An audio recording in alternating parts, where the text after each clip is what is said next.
In 1993, id Software unleashed a force that would shake the gaming world unlike anything before it. Doom was released, and with it, the birth of a new generation.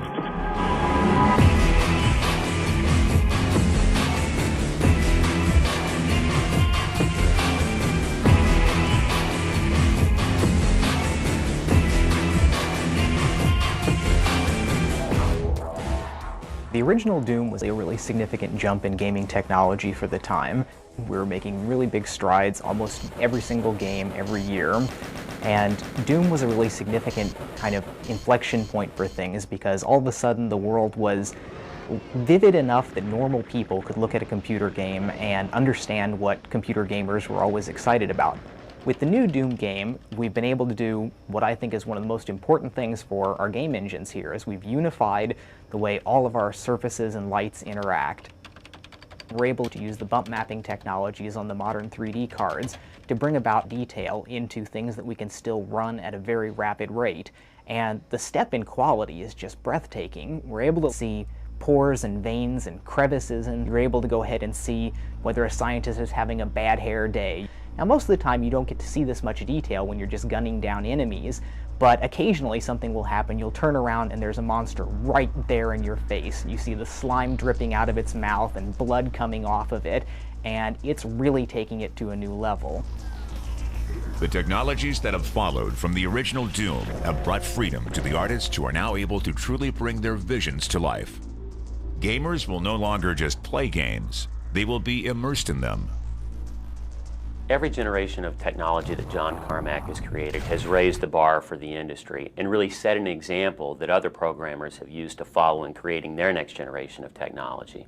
Doom 3 is going to be the exact same thing. It looks awesome, and the universe that we've created is nothing short of just mind-boggling.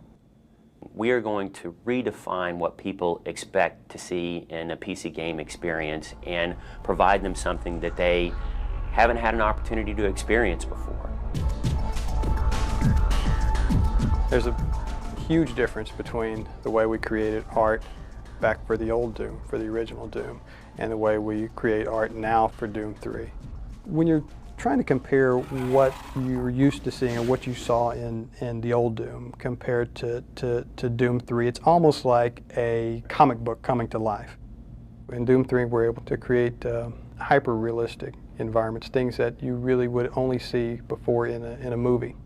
When a character passes through the light and the way the light works against the surface and casts a shadow across its own body and casts a shadow on the floor, the type of detail that we're able to achieve with each character begins to feel like you can reach out and actually touch it. It's pretty much the most frighteningly realistic experience that you have inside a game. In the original Doom, we had a lot of limitations when we were working with the maps. The player couldn't jump, we weren't able to have a room above another room. It was all very simple. The level making experience in Doom 3 is much more complicated than any other title that we've done in the past. As technology's improved, we've had fewer and fewer limitations. And now, with Doom 3, we have the ability to create anything that we want. As an animator from a film background, I was always taught to try to get inside the characters and kind of get a feel for what they're thinking. And with the new Doom, I felt that I've been able to be a lot more creative here because I get to basically come up with how the characters move and what the cinematics are and what the demons are doing, what the zombies are doing. So it's very cool. People probably won't understand the amount of detail that is in the world and what goes into creating those details. All the textures are actually models. They're not just painted anymore. Everything is modeled very detailed, very high res, and then we'll build the lower res off of that, and with the new John Carmack magic, it adds all the details back in. We're getting to the point where people really enjoy having that ability to create cinematics that are basically film quality. When we were presented with the opportunity to work on Doom 3, that was a bandwagon I jumped on, with both feet and kind of rallied and said, yes, that's what we need to make, because the technology was right and the time was right, and I really felt that's what fans wanted. People wanted another Doom game from id. Gamers and press alike embraced Doom as it took them through an uncomfortable journey filled with demons and monsters. A decade later, id Software brings back the title that defined the first-person action shooter and makes it one of the most frightening places to be.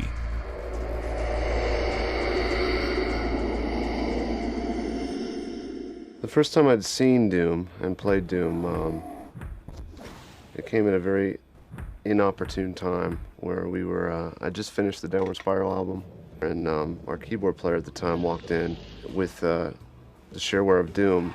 That halted any sort of work we were getting done. They put a game out that really catered to my taste. It seemed politically incorrect, and it seemed violent, and it seemed like a game that couldn't have been made by a giant company.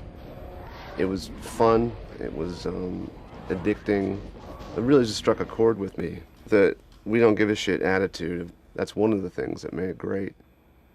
When I initially talked to John about the next project he was working on, and it ended up being Doom, I think one of the things that excited me about being involved in it was because games today, the technology allows a much more realistic, immersive environment.